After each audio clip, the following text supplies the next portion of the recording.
Good afternoon, David. We're both on the naughty step and watch a candle, it fucking burns your arse. Aye, I know. Bloody hell. I can't, can I see it? Oh yeah, I can just see the candle at one side of the picture. Oh, I forgot the golden rule there. We're not allowed to swear within the first 7 seconds or else we get demonetised. Right. There goes 12 pence in adverts this month. Oh dear. Are you not a bit angry at what you see with Sir Keir Starmer and what he's... Hey, hold the bus. We're not letting people go on board first. Good afternoon, Mr. E. Mr. E, there we go. How you doing? We got Facebook up or whatever it's called this week. Oh, mate. Where's my jacket? I've just been doing. Oh dear. Now you need to get up, David. Alright, hang on a second. I'll see if I can. Can I do it with that? Lorraine, Brian, Alistair, Sandy, Ginger Giraffes, welcome back. Kerry, Rebecca, Hugh, Stuart, Stephen. Keep going, keep them going. Lenny, hi Fiona, hi Andy, Scott, Brian. Missed anybody? Hi Stephen. Facebook have actually let me in, would you believe? Way, there you go. Right. Hi Fiona, hi Stuart. Yeah, a lot of names that I used to see on Facebook are now here on YouTube. Aye. You know. But as I say, it's the view backs that are bigger on Facebook, David, you know. That's right. Well, we view to deal with Facebook today. Well, the numbers are rising. You've let me in, but I can't see a post from you. There's no post coming up. Come on. Away. Oh, and what we're after, David, this wee book here, where we've got all the shows since we started, believe it or not, it's only taken up a third of the book today. The topics of all the shows since we more or less started, which is over a year ago now. Gemma, I'm going to need an arm on this Christmas. I think it's going to be a busy year, David. This one's going to be full. Unfortunately, I cannot open your timeline. Facebook, I've done. Oh, there it is. It's come up now. I've refreshed it. You're running a bit slow today. Me? Aye, obviously. She is having a problem. You've had to refresh the page. Refreshed it. You're running a bit. There we go. Right. We go. Okay. How we doing figure-wise? Aye, that'll do. So let's get into it. I've got absolutely number one. Starmer the Tory. Yes. What an interesting wee chappie. What an interesting wee Tory. We'll call him now, officially, because that's what he says. He says, if that sounds a bit conservative, I really don't give a damn. Right? So, let's look at the statements he actually made, David, before we get into the bones here, right? Yeah. Now, Sir Keir Starmer confirms he is a red Tory, moving the party to the right. He tells us all he's going to rewrite the party DNA. He's going Tony Blair on steroids. Wow. Now, he won't. He said he's not going to repeal the vile Public Order Act down that road. Mm-hmm. He's not going to repeal the anti-strike laws down that road. Yep. Now, it would appear that he's kicking his pledge to get EU citizens a vote. EU citizens have got a permanent residency here, a vote, into the long grass. He says there's work going on into it, but it's not a priority. That's what he did with proportional representation, long grass. Yeah. Absolute long grass. I mean, I wrote a wee post this morning called "If It Waddles Like a Duck," right? Right. And I'll give you a quick run through. But if it waddles like a duck, if it quacks like a duck, it's a duck. I've listened to this leader of what passes for a Labour Party, and having voted for and supported them when I lived in England back in the 80s and 90s, now all I see is a Tory party veiled with a thin tissue of faux socialism. The simple way to look at that is now many of those in the opposition benches couldn't spell socialist if their lives depended on it. In England, they have, over the years, realised that if they're going to be elected by the mostly centre-right population, then they've got not only to act centre-right, but in fact become centre-right. However, under Starmer, they've gone past the centre line and past the Tory line to a point where now they're looking much more Tory than the Tories. The problem is that as a political party, having made that journey in order to win the prize of number 10, they can't simply transition back to the left without a massive backlash from the supporters that they've now won. Back in the 80s, we saw the rise of Blair from Sheldon, where I had my first business premises. The trick then was he looked like a Tory and spoke with a posh voice. I knew his election agent, and the effort put into ensuring that look was polished and was massive to say the least. Obviously, we now know that it did work, but not without a lot of effort.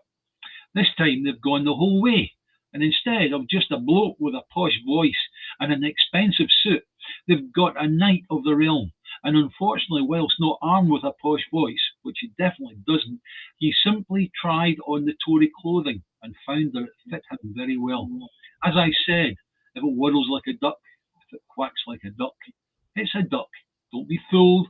What you see is no longer the Labour Party. It may call itself that name, but I assure each and every one of you, it's not even slightly. So, and that was in response to an article by The Independent with a headline of "I don't care if people think I'm conservative. Starmer vows new Labour on steroids." Aye. Now, go back on things that you reneged on. I mean, I wonder how Gordie Brown, who's holding a pro-union fucking rally in Edinburgh, feels right now. After all, he wrote Scotland's future, wasn't it? Yes, that's right. And Starmer took it and put it straight in the shredder. Yeah, that's right. Straight in the shredder. So no new settlement deal for Scotland. Well, if you look at what Gordon Brown was, he basically was on the run up to 2014. He was a Judas goat. Judas goat is an animal in a herd that leads all the rest of the herd to the slaughterhouse, and that's what Gordon Brown was. He was the Judas goat of the Scottish people. People listened to him, largely non-political people, right? We were all into it in the Yes family, but the rest of Scotland were largely non-political, and they are the ones that were led to the slaughterhouse by Gordon Brown. And people won't remember that. It's our job to remind them what he did and what he told us.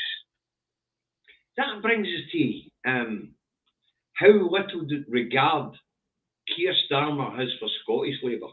Yeah, that's right. Because he throws Starmer under a bus every week, basically. Every time he speaks. Several times a week, actually. Every time he speaks. Starmer's up here trying to spout socialist, which is hypocritical anyway, socialist principles. Yeah. Because he knows the people of Scotland are centre-left. And down the road, you've got Keir Starmer moving the party, beat on centre-right.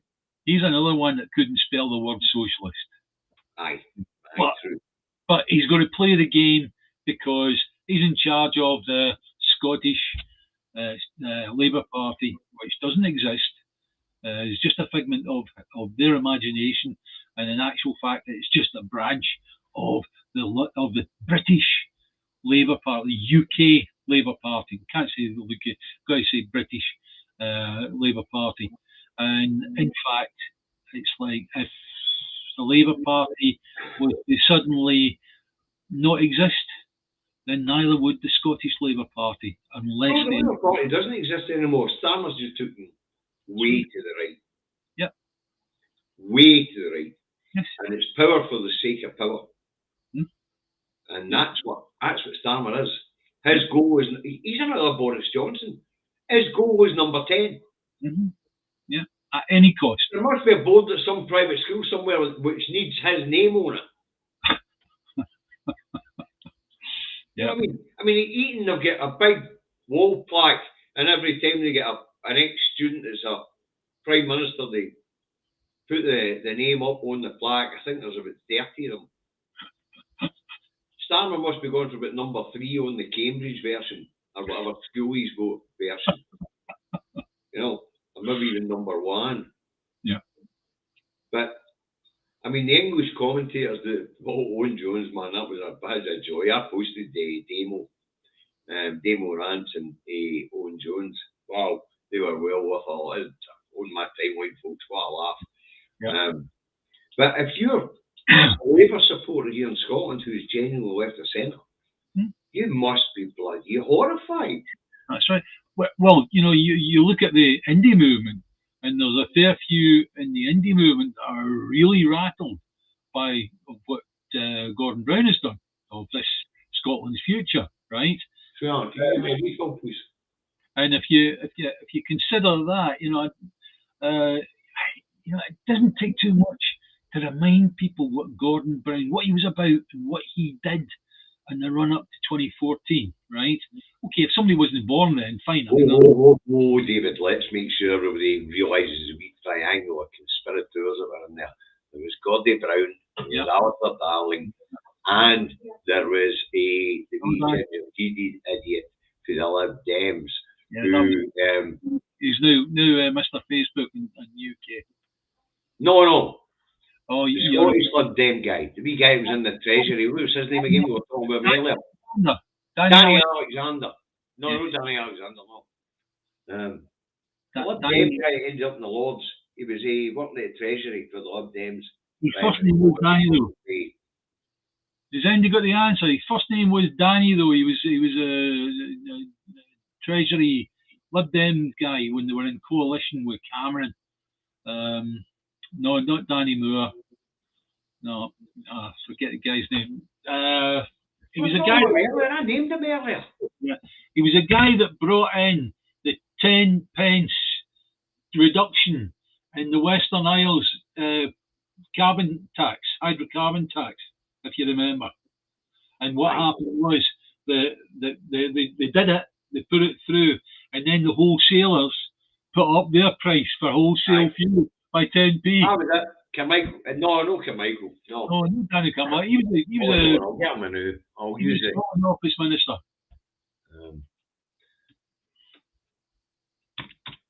It was Danny Alexander. I know it was.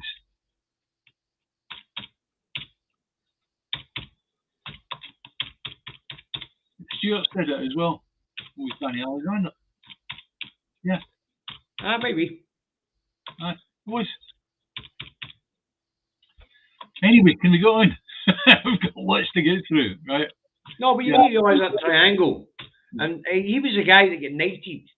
Danny Alexander. He was the guy that was knighted for politicising the Treasury. Yeah. Yeah. You know, and putting the Treasury lock, stock and block against Scottish independence.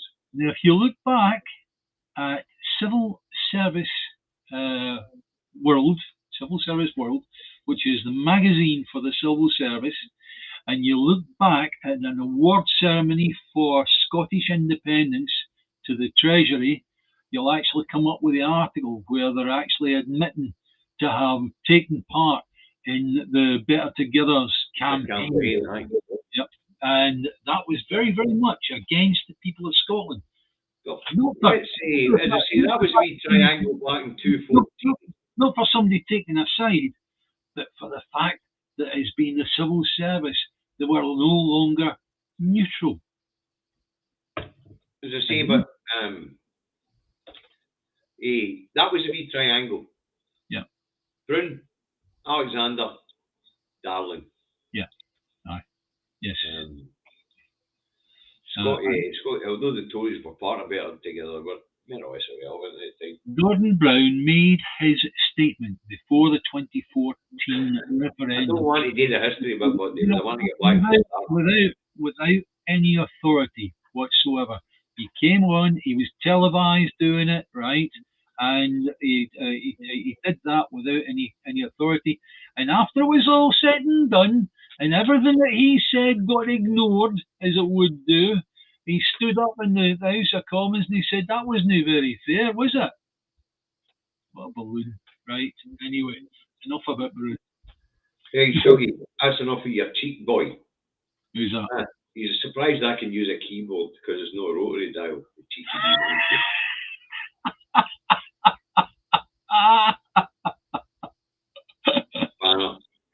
Oh dear.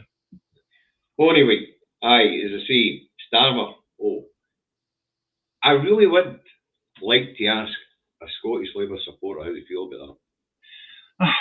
Well, you know, in actual fact, most of the people I've spoken to are ex-Labour supporters that are actually honestly shocked at what they see, and they're glad that they moved to the SNP.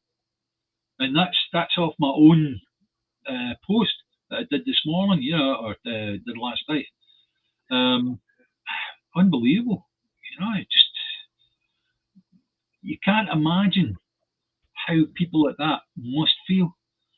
You know, if they are a proper red Clydesider, can you imagine a Labour supporter in the sort of Clydebank or Dumbarton area, where very, very strong, they still vote for Jackie Baillie, right, and get her through as an MEP, MSP.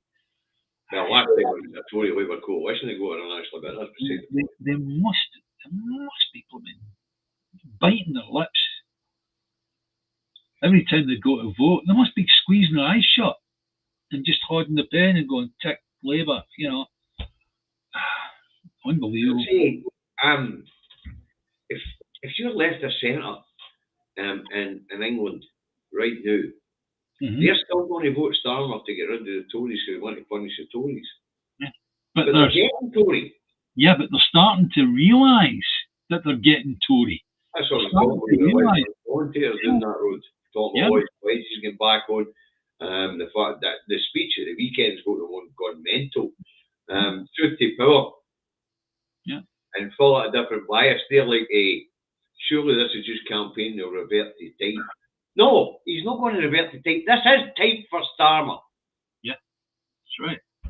I won brain cell Bailey. I wonder how she's feeling today. One brain cell Bailey. I wonder what Sarwar and his team are sitting down right now thinking about what do we do with damage limitation here? Yeah, because that's what they can. Because they've got to try and get the people of Scotland to vote for a Tory. Yeah. A red Tory. Yeah. You know, mental. I mean, Sarwar and Bailey and that wee clique must be banging their heads off a bloody table, is he? Especially after stupid arses Sarwar's statement to Humza in the Scottish Parliament last week. Surely the people of Scotland would be better with a Labour government in Westminster and should vote Labour to get rid of the Tories. Wow. Now it's vote Labour, get Tory. Get Merrick Stream Tories. And then we talk about he's not going to repeal the Public Order Act or the Anti-Strike Act. And now, which brings us on to the next subject, and that is... Can I just give you a wee thought that's just dropped in my head, right? You know, if it's a hung parliament at the next general election, aye, do you think it's possible that if Starmer had maybe one extra MP than one more than the Tories, that he would go to the Tories for like a join-up job? Yeah? Make Rishi Sunak a deputy prime minister. A One Britain Unionist coalition. Yeah, Tory coalition. Yeah, it's possible. Aye, you think about it. If they're both wearing the same clothes now, then it's obvious that it's just one great big Tory party, isn't it? True. So, you know, none of this blooming wanting the Lib Dems or whatever they are this week, actually just go right to the other party and say, right, come on, we're going to have a coalition here. How's about it, guys? Two Tory parties in an authoritarian state. Yeah. Wow. Which will bring us on to the next subject, and that is Adam Bruce. Mm-hmm. Or is it Bruce Adamson? Hold on. Bruce Adamson. Bruce Anderson. Anderson, Scotland's Child Commissioner, says Sturgeon failed Scotland's children and young people. Mm-hmm. He also says that Scottish ministers have dilly-dallied on introducing the UN Convention on the Rights of the Child into Scots law. In case people haven't got it, David, tell them who David Adamson was. Bruce. He was Scotland's Child Commissioner. He has been for the last 6 years. He's about to step down next week. And he's given an interview saying that Miss Sturgeon failed Scotland's children and young people. So I thought I would contradict this guy and put a bit of context here. You know, I mean, the SNP have been mitigating the worst crap for Westminster for the best part of 14 years now. Mm-hmm. And they've done more to try and alleviate poverty. That's why there's only 1 in 5 children in Scotland living in poverty, whereas 1 in 4 in England and Wales and Northern Ireland. Okay, so therefore, put this in context. Why is Bruce Adamson, the Child Commissioner, taking issue with the Scottish Government? What haven't they done that he wanted to do? Well, apparently they haven't provided every child with a warm, safe home and good nutrition. Right. And what else? What other item did he have on that list? Give the United Nations a Convention on the Rights of the Child into law. Right. Okay. I want to go back to part 1 first. We criticised Miss Sturgeon for failing Scotland's children and young people. Increased childcare. Sorry, increased early learning. Sorry. Free school meals for 1 to 3s rolled out to the whole everybody. I think it's the middle of next year. You know, it was increased to 3 to 5s, now 5 to 7, and they'll get the 7 to 12s, and then the secondary schools in the next wee while. Rooms I say he's going to carry that policy through. Baby box? Baby box, aye. Sure Start? Tax for 10 years. No bedroom tax. Sure Start? Sure Start. Yeah. And of course the biggie, Miss Sturgeon's flagship policy before leaving, the child uplift, child credit uplift here in Scotland, 25 quid a week for disadvantaged children and disadvantaged families up to the age of 16. So it's £25 a week per child. David, can you just help me on that? What under what guise are children considered to be disadvantaged? Is it if one or both parents are on benefits, or what is it? What is it that it's no benefit related. You can be working with on universal credit, you know. But it's still no benefit related. It's going to do with basically your income. And they've set a target. If you're above that income, you don't get. If you're below that income, you get. Yeah. Right. I mean, I know a bus driver whose wife's a school teacher and they qualify. Yeah. They're paid reasonably paid professions. Yeah. You know, we're going to get to free bus travel in a minute. You know, but what we have to say is, within the confines and within the drawbacks of devolution and having to work within a fixed budget, what's been achieved by the SNP over the last 14 years has been phenomenal. Absolutely phenomenal. And then, as Kathleen Patterson said, free bus travel now for children. My own daughter enjoys that. She has a Scott card that she got, and that allows her free bus travel because of her age. That's Alistair. Above 50,000 a year it stops. Right, so if the households are 50, have got 50,000 a year, then they don't qualify.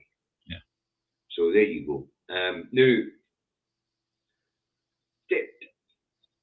we can understand where this guy's coming from because he's a child commissioner. He wants every child to have the best start in life. But he sounds like a disgruntled employee in the way that they thought, to be honest with you. Oh, okay. Because if we take it into context and we look at the fact that the Scottish Government's got a fixed budget that they have got to balance legally, can he have a deficit? Yeah. Then what's been achieved by the the SNP, especially under Nicola Sturgeon, has been phenomenal. And I will say that I mean, Dross, the other day there, we spoke about this in the last programme, you know, First Minister's questions, the cost of setting up the National Care Service. The better question would have been, what's the cost of no setting it up? You know, what's the cost of no standardising care? What's the cost of making sure? What's the cost of no making sure care's there in every level, all the way to care home? Yeah. To work hand in glove with the medical profession. Yeah, and also if you relate that straight across to children, what is the cost of having those kids not getting that 25 quid a week? Well, in actual fact, it's not the kids that get it; it's the mums and dads that get it, and it allows them to keep the child in a better condition than it would do without the 25 quid a week. No, oh my God, that's £200 a month. Yeah, that's right. That will bolster basic nutrition, pay the electricity bill or something. That's right. Yes. You know, it's a huge, and this same guy, the Children's Commissioner, was the guy that lauded this payment as being a major breakthrough in fighting poverty. So also on the other side of it is the United Nations Charter about children. He wanted that brought in as part of the devolved government in Scotland, and he was saying that couldn't be done. Why was he saying that? No, he didn't say it couldn't be done. He said that he blamed Scottish ministers and said they were dallying on it. Now, I'll tell you why they said they were dallying on it. That part it can only be political, because as we all know, at the start of coming up against the Scottish government to try to put them in place, the Scottish Parliament passed the United Nations Convention on the Rights of the Children to be written into Scots law, and the UK government stepped in and took the Scottish government to the Supreme Court. The Supreme Court ruled that they couldn't put it into Scots law because it would mean that Westminster would have to take into consideration the rights of our children when legislating for the whole of the UK. Now, the question you've got to ask yourself is, was Westminster no fucking taking into consideration the right of our children when legislating UK-wide? Wow! Where is the objection to having to take into consideration the rights of our children when they're writing UK-wide legislation? If long-term viewers would have heard me get off my dinger at this one. Wow. And you look at the Child Commissioner saying that our ministers are dallying. Yeah. In order to be able to do that, they would have had to make concessions in the United Nations rights on the Charter of the Child to rewrite the bill that they passed in Hollywood. You can't make concessions or omissions or edit the United Nations Charter on the Rights of the Child. It's set. Wow. It's like the Human Rights Charter that the United Nations have got. That is the basis for the EU, the ECHR, all the rest of it, all the human rights legislation that existed. It's all based by the United Nations writing. Yeah. So. But what's interesting about it is, right? Why would Westminster have an objection? Because the United Nations Charter on the Rights of the Child, well, the UK is supposed to be signed up to it. Yeah. But it's never been put onto the statute books in any of the countries in the UK. Well, the UK signed up to, like self-determination charter. Was it number 1, is it, or something like that? The section 1. Self-determination. So, and the UK signed up to that. So, what's going on there? That's an odd. What's interesting about that? I mean, one of the French colonies has just voted in a nationalist government, and the French have just conceded and said, "Well, it's up to you guys. If you want to have a referendum, go ahead." Correct. Yeah. You know. I sort of get that, but don't forget we've had is it Brittany? Brittany they were constantly going for self-determination in France. Aye. Yeah, and they ended up where they bombed trains and things like that. Forget what they were called. I'll see if I can look it up. But the French government did not want to entertain them whatsoever. Well, his bucket, naughty step, and watch you don't burn your arse in a candle. But aye, so, I mean, either the Children's Commissioner's out of touch, or he doesn't know that the Supreme Court stepped in and said that, sorry Scotland, but that would mean that Westminster would need to consider your children. That nearly blew the head right off me. They don't consider their children in the first place. I think in truth, he is just a bitter man. And I don't know what's caused him to be bitter, because you're not getting that side of the story. Listen, I'm not going to go that far. What I'll say is the guy's job was to try and do the best for all Scottish children, and he feels that Nicola Sturgeon, and probably his own office. Alistair M. Kerr's just blooming done it for me, the Basque region. The Basques. That was who they were constantly pushing for independence. Yep. Thank you, Alistair. You're a good man. Always said that about you. Right. So, as I say, this guy's leaving his job in a week. Now, his job was to try and better the lives of everybody, children, and alleviate poverty. He's had 6 years of watching how the government performs, and he's given it a no good enough. Yeah. But in that particular position, I suppose it didn't matter what the government was or what they did, unless they alleviated poverty by 100%. Then, of course, the scorecard would be negative.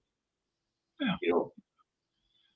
So what you're saying is that you could have had a situation where we became independent and every family in Scotland effectively doubled, tripled, quadrupled what they take home on a monthly basis, had a much, much better standard of living. He'd still have found a way to actually...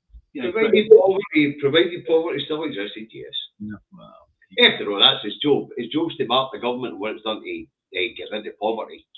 Yeah. Amongst children. Well, we have come forward a great leap and bound, because it's only 1 in 4 here in Scotland. Isn't the job of the Children's Commissioner also to cover education? What did he say about that? Nothing, as far as I can see. No, nothing. What he said was they feel to provide every child a warm household and good nutrition. Well, they've tried their very best on the nutrition part, haven't they? Yeah. Well, yeah. They even give families money during. They give families money during school meals, school holidays, so that the children can be fed.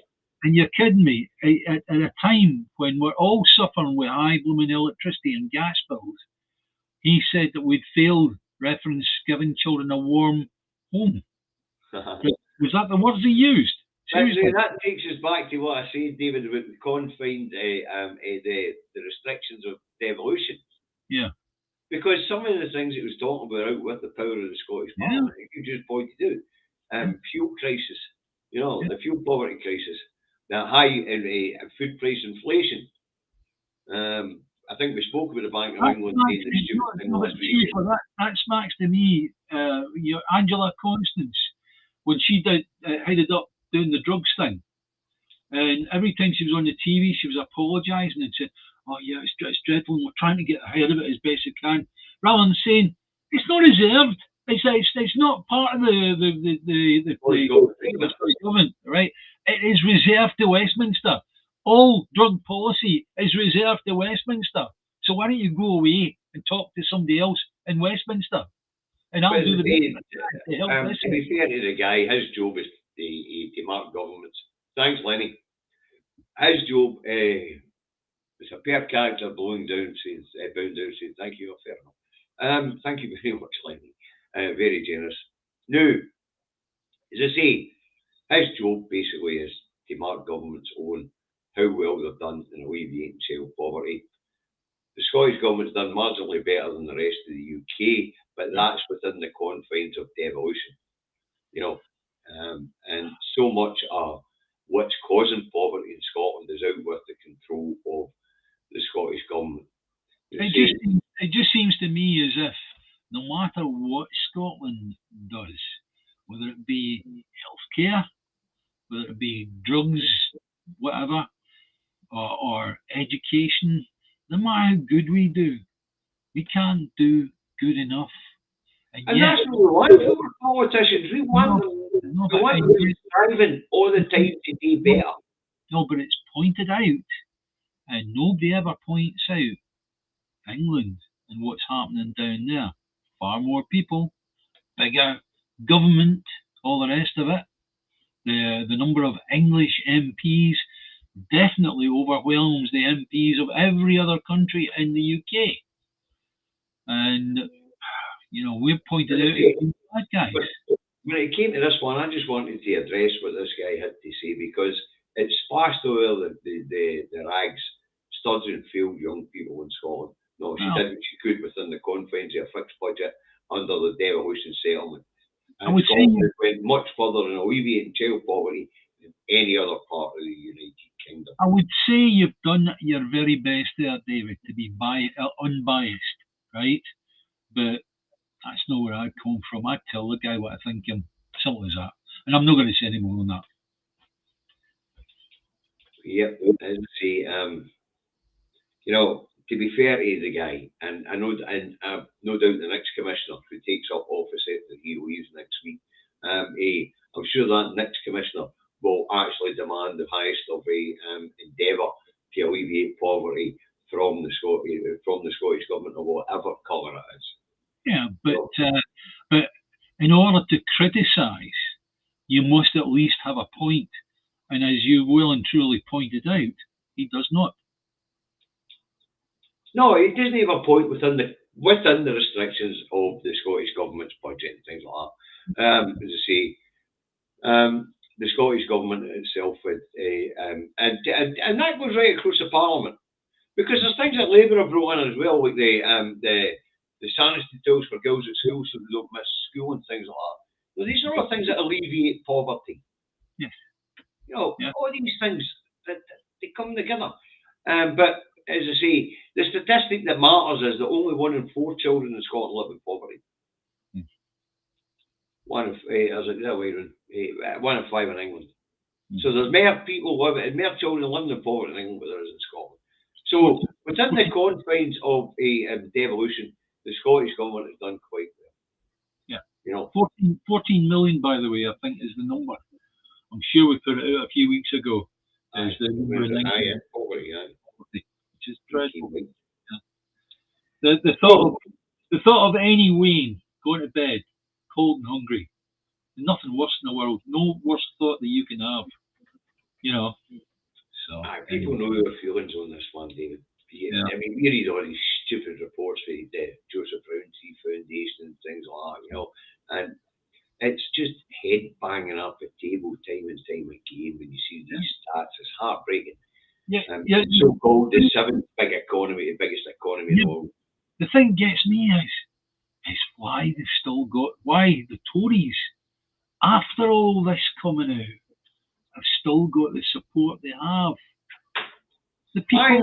What's interesting is the bookies still have a hung Parliament as favourite down that road.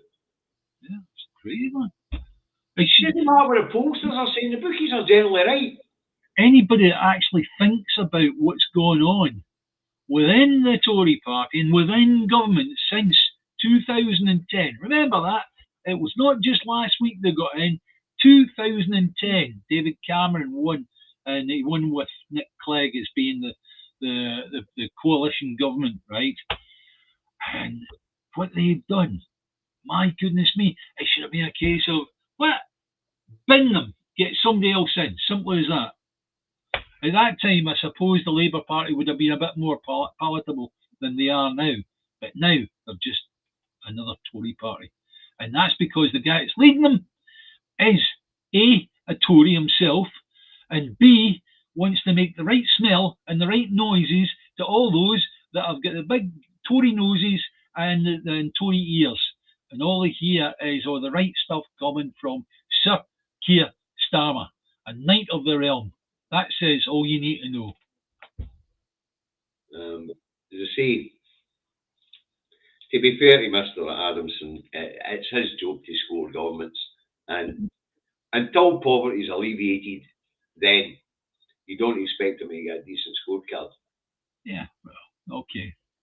I mean, I do want to be a bit balanced on this. Mr. Adamson wasn't very balanced in the report I seen, but that was a BBC report, and they're not balanced at all. And the Herald and the Scotsman are all screaming, Sturgeon failed young people in Scotland. I thought it came out in the Telegraph, though. I thought the original was the Telegraph. It wasn't BBC, was it? Fuck it, so it's in the Scotsman, it's in the Telegraph, it's in them all. Okay. You know, it's a bad news story for the Scottish government. Yeah. It's not being put in context, of course. That's what we're doing here, putting it in context. SNP bad again. Yep, just another bad story. Right, talking about bad stories for nationalist parties, Plaid Cymru, wow. Their new leader, Mr. Griffith Dust, whatever his name is, Griffith. Yeah. Griffith. Anyway, he comes out, he's the acting leader, right? Ratified on Sunday by the National Executive Committee. Now, he's come out and said that they should have acted quicker on the misogyny and toxic workforce with work environment within the party. And the reaction to that is, what, you mean you know about it? You knew about it? No. And the other interesting thing is that Mark Drakeford is going to, and his Labour Party will continue the pact that they have with Plaid Cymru down that road, because they've worked well together. They have. And to be fair to Mark Drakeford, he is a Democrat to his toes. He believes that Scotland should be having a referendum right now. And he made it clear to Plaid Cymru. He says, I'm a Democrat. You put a majority in this parliament here in Wales, and you shall have your independence referendum. Well, that's a no-brainer, isn't it? Really, you think that should be the case with the SNP. You put a majority of the SNP into the Scottish Parliament, you shall have a referendum. But here's the thing, David. They didn't put a majority in the Scottish Parliament. There may be a majority of pro-independence MSPs in that Parliament, but as you and I have already discussed, and we do it every week, they don't recognise the Greens. They don't recognise the Labour Party. Right. If it's not an SNP majority, if it's an overwhelming vote for the SNP and independence, then they won't respect it. And the moral of this story, children? Vote SNP. Yeah. Or go and get an SNP membership. I know I didn't get you lined up for this one, but this week there's a new initiative to reset the partnership between the Scottish Government and the business community. Mm-hmm. You know, to try and grow the economy in light of Brexit and all the other pressures that Westminster are piling on us. It's a hard economic situation we're in. I mean, I know a couple of bakeries that are only working 3 days a week at the moment because they can't afford to run their ovens. But what can you do for that bakery that's going to make any difference in Holyrood? Because it's reserved. None of those politicians can do a damn thing. Well, anyway, that's the idea of it. They're going to. It's one of Holmes's initiatives.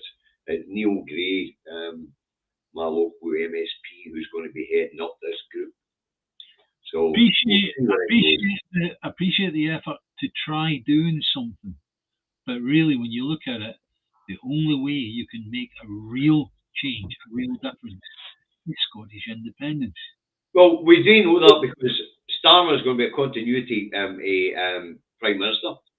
Mm-hmm. He's not going to scrap any. He's not going to deal with austerity. He's not going to scrap universal credit. He's not going to stop the sanctions. He's not going to overturn these horrendous, heinous bills like the Illegal Immigration Act, the Public Order Act, the Police Crimes Courts and Sentencing Act, the Internal Market Act. None of these things will be repealed, So he's setting everybody up for a continuity government. And he's admitted at the weekend he's a Tory, so we know we're getting a Tory party no matter what happens there, right? Anyway, that was Plaid Cymru and the problems that the National Party's having in Wales. Whereas let's sweep across to Northern Ireland, where the Nationalists are having a broad time to themselves. Yes. And they've got elections this week. Mm-hmm. And geez, the TUV, the DUP, and the UUP, I think are all pushing a manifesto on the councillors, because it's a council election. Mind, their parliament's no running at the moment, right? Now they're pushing a manifesto out to their councillors to stand against the protocols. So I would imagine that these parties are about to take a hammering. Mary Lou McDonald, who's the top doggy with Sinn Féin, is expecting gains in Northern Ireland. She's also cock a hoop about the redrawing of the boundaries, or potential redrawing of the boundaries in Southern Ireland, because that would set up 6 new constituencies, 3 MPs, or what we would call MPs, per constituency, and that could swing Southern Ireland into a Sinn Féin majority. But yet again, the thing that's the stumbling block for some people in Northern Ireland is the fact that the doctor's surgery. The healthcare is a big stumbling block. It costs you, I forget how much it is. The interesting one to watch in this election, folks, will be Belfast. The election to Belfast City Council is going to be interesting, especially with Stormont being closed. And that brings us to a bill that's been fast-tracked through the UK Parliament to extend powers to the heads of the civil service in Northern Ireland to be able to make decisions and authorise changes and things like that, and how things are done in Northern Ireland. Because, as we know, they're under direct rule at the moment. So the civil service in Northern Ireland will now be answering directly via this bill, short-term bill, be answering directly and taking advice on decisions to be made from the corresponding ministries and the UK government. Is that not just somebody basically going, I can't be asked? Aye, so let's get the top civil servants in these departments in Northern Ireland to deal with. To me, it just yet again shows how much disdain the Tories have for every other part of these islands that we inhabit. They're only interested in their own blooming backyard, and that's it. Forget everything else, right? If you've got the title of the Northern Ireland Minister, right, or the Commissioner, whatever you're going to be called, right, you can't be bothered doing the job. But there's got to be one person in the British government that's titled that, right? Like Alistair Jack, the Scotland Office Commissioner, Herr General Alistair Jack, right? And he can't be bothered with Scotland either. You know what I mean? Well, he can't be bothered with the Scottish Parliament. It's no Scotland they can't be bothered with. They covet Scotland. Scotland's worth a lot of money. As I say, the Belfast will be interesting. The Belfast City Council one will be really interesting. Jeffrey Donaldson. Do you actually see it launching the DUP manifesto? You see the protocol front and centre. Do you see the political numbers moving, Eddie? I don't. I see the people that are pro DUP, UUP, and all the rest of it. They will stay where they are, and the people that are pro sort of joining Northern Ireland with Southern Ireland, they're going to remain as they are as well, right? And so therefore, it's just going to be the same populations doing the same thing, putting the same marks on the same ballot papers.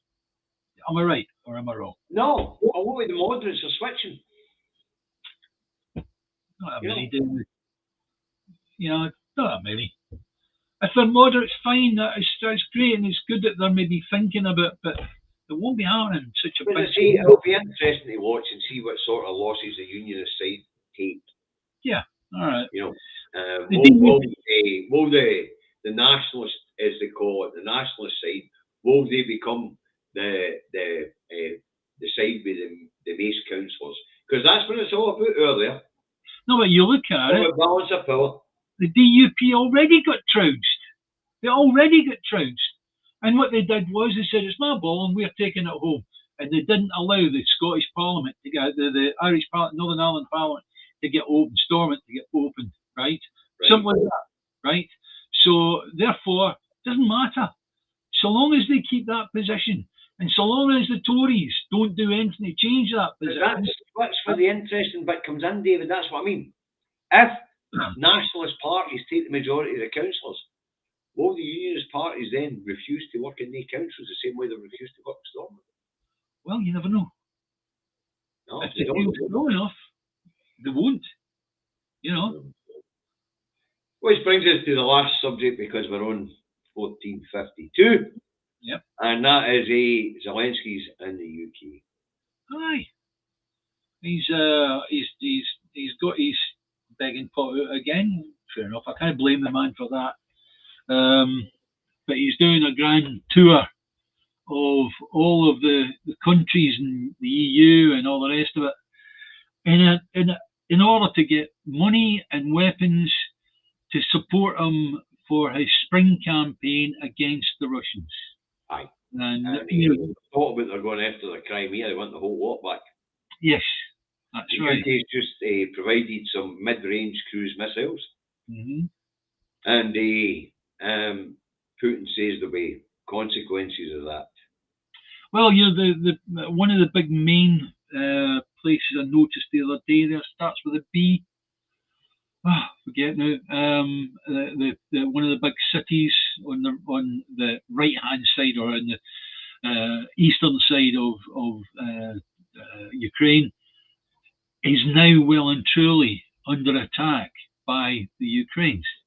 And basically what they've done is they've done a pincer movement. They've cut off the north, they've cut off the south, and they're actually beginning to cut off the back end of it, which leaves the Russian troops that are inside this city cut off from the main force.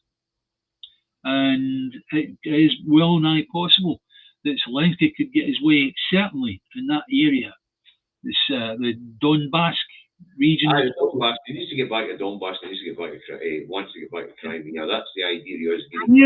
Crimea is strange because it only has there's a couple of land bridges with Crimea, and in order to get an army. Yeah. You know, so that's the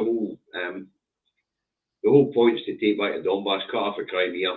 Yeah. And then the land bridge to Crimea, and hopefully take back Crimea. That's the whole idea of the spring summer push. And that's why the begging bowls are out, and that's why he's doing European capitals. I can only wish him all the best. I did watch the Russian May Day. The parade, that was hilarious, was it no? One tank. No, it was actually, I like to see the spectacle of that, because I do think, I like to see the way the Russians march with the way up and all the rest of it, right? So, and the outfits they've got are very, very good, very colourful and all the rest of it, right? But seemingly just had one tank. Aye. And the rest of them are either jiggered or at war. I can imagine, yeah. Can we actually push that against Putin? Saying, oh, come on, why didn't you get all the rest of your tanks there? And he would go, well, I was using them at the time. So, but no, the parade in Red Square was interesting this year. Yeah. Obviously, there was a depleted number of or a depleted show of arms because they're all at war. Yeah. Oh. The only thing, as far as I'm concerned, that makes Russia dangerous is still and all they are a nuclear power. And it doesn't matter who the nuclear power is.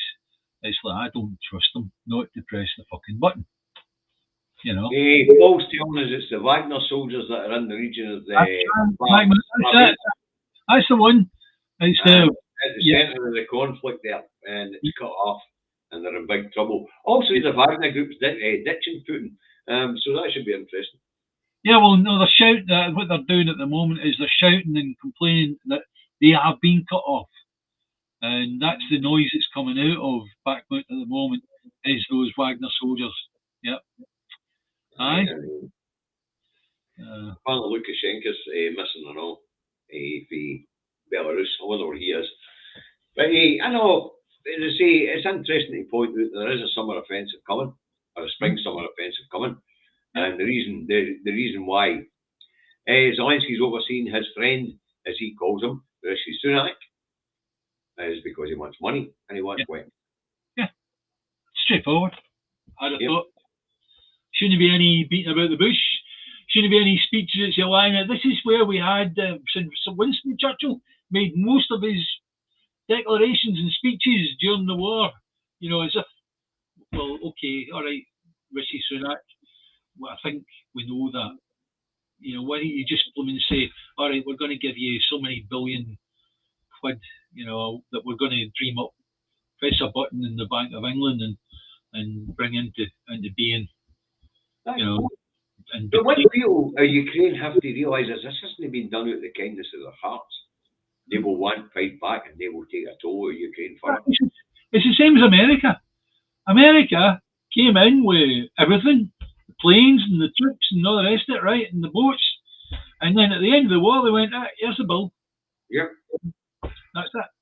And we continued paying that bill, I believe, right up until, was it 2013? Something like that. It's only recently before it was the American ambassador, it was the Britain's ambassador to the US that actually in one of his interviews on BBC, he actually let that drop. He said, we only finished paying the bill to America for the Second World War literally last week. Aye. You know, so. But the people of Ukraine have to realise that this isn't the kindness of their hearts. There will be a toll taken for it. Yeah. You know? In actual fact, somebody will say, don't bother about the Russians, we've just bought your country. Aye. I don't worry about the Russians. The West just bought the rest of it.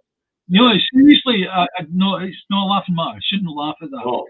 Because I do side with the folk of the Ukraine on that, right? But that's the situation they're going to be in. They're going to be indebted for a long, long time. And, you know, I know fine well when Ukraine is running with the amount of land for producing wheat and all the rest of it, they do produce a lot of money, which is great. And I just hope they're given the ability to do that again. Yeah. And there's a wee bit of what our Wally's bucket says there. Putin's not really the bad guy in this. NATO surrounded the Russia. And David, you know, if you listen to David speaking about it, that's precisely what he says at the end of the USSR. It's like when the Ruskies moved away, if you like, went back in their box. So should have NATO. NATO was put in place to keep the Ruskies in place. I remember at the end of the Cold War, all the chatter within the military was, knew that these countries are splitting away. They have to create a military pact of their own to hold back Russia. Yeah. But it was never fostered by the West or NATO. That's right. So it never happened. Yeah. You know, but that would have been the sensible thing for these nations today. Yeah. Would to be form a pact themselves.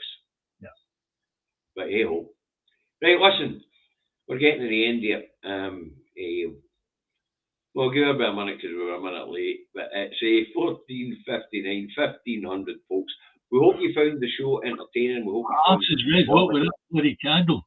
You know, and we hope when it came to the Children's Commissioner bit and saying that Miss Sturgeon had failed young people in Scotland, we give a wee bit of balance to that, a wee bit of context to that. And of course, Starmer the Tory. We have to push that, David. We have to make sure that that's in the forefront of people in Scotland's face, day in, day out. And Sarwar has to be embarrassed about it every time he's seen the streets. Can I ask all the people, I'm not going to say my friends and all the rest of it, right? Everybody that's out there that understands what we are saying about the Labour Party and understands that the Labour Party are a threat in the general election if we don't stop them, then please go onto my timeline and share the two main posts that I've got out there. One is about Gordon Brown, because we need to shut that bastard up. That is, Brown's at it again. The other one is the one about Keir Starmer and the Labour Party, and it's called If It Waddles Like a Duck. Please, please, please help me share those, because unless they're shared, people that are outside of this bubble won't get to read them. We need ordinary people to read those particular posts because they really, really do hit home. I wouldn't have written them otherwise. Okay. You can't protect children if the Supreme Court knocks back your bill to protect them. Correct. Yes. But as I say, we hope you a balance and context on what it is the Children's Commissioner does. He ticks the box that says you did a good job, did a bad job. They say the same guy was trumpeting the introduction of the £25 a week upward. But anyway, we've covered what we've covered today. I hope you've enjoyed it, folks. David, round this one up. I was just about to say you round it. Right, fine. Anyway, if you enjoyed what we did, please hit the like button and subscribe to the channel if you haven't already. If you liked us, we are the Two Davies. If you didn't like us, we are the New Labour Party. Very good. And if you're going to share this on Facebook, give me a minute. Because you know Meta is restricting my reach. Right. So that just leaves one thing for me to say. Bye, Davey. Bye, Davey. Bye, guys. Bye, folks.